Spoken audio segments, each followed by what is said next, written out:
What is your view of faith in Silicon Valley? Well, most people that I find in Silicon Valley would describe themselves as spiritual. And I think the same thing is true really in most of the country.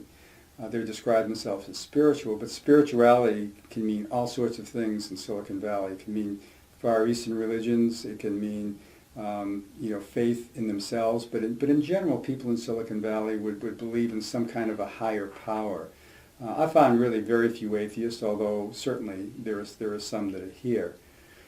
But also there's a very small Christian community, and I don't know the exact number, but it's clear that it's really countercultural to be a Christian in Silicon Valley. But God's at work, and of course He's always at work, but I believe in the last maybe 5 to 7 years His work is becoming evident. And I wouldn't say that there is necessarily a revival going on, but I think there could be the beginning of a revival. I see evidence of this in all sorts of places.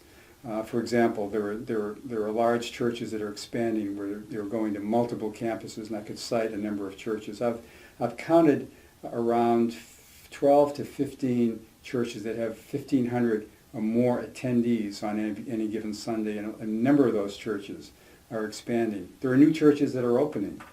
There's one pastor in San Francisco that has said in his 17 years of pastoring in San Francisco, he's never seen such a movement of God.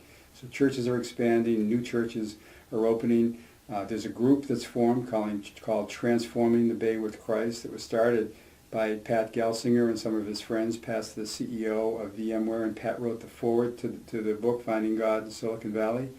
Pat also's story is in the book as well. Transforming the Bay with Christ have really 3 goals. One is to unify the Christian community.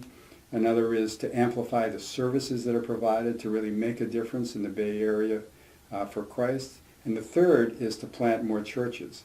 The goal is 1,000 new churches in Silicon Valley. So Transforming the Bay with Christ. The Silicon Valley Prayer Breakfast that I'm a part of is a significant event. We get 700 to 800 people come to that event. We have a number of other smaller events. There is the Christian Entrepreneurs Association. There are various prayer groups that are popping up in and around the valley, in some in businesses, some of entrepreneurs getting together and praying weekly. I'm seeing more and more people coming to faith in Silicon Valley. And again, it's hard to say whether there's a revival or not, but I do think there is the beginning of one, or at least it seems that way. So it's encouraging. It's encouraging to be part of that and see how God is moving in Silicon Valley.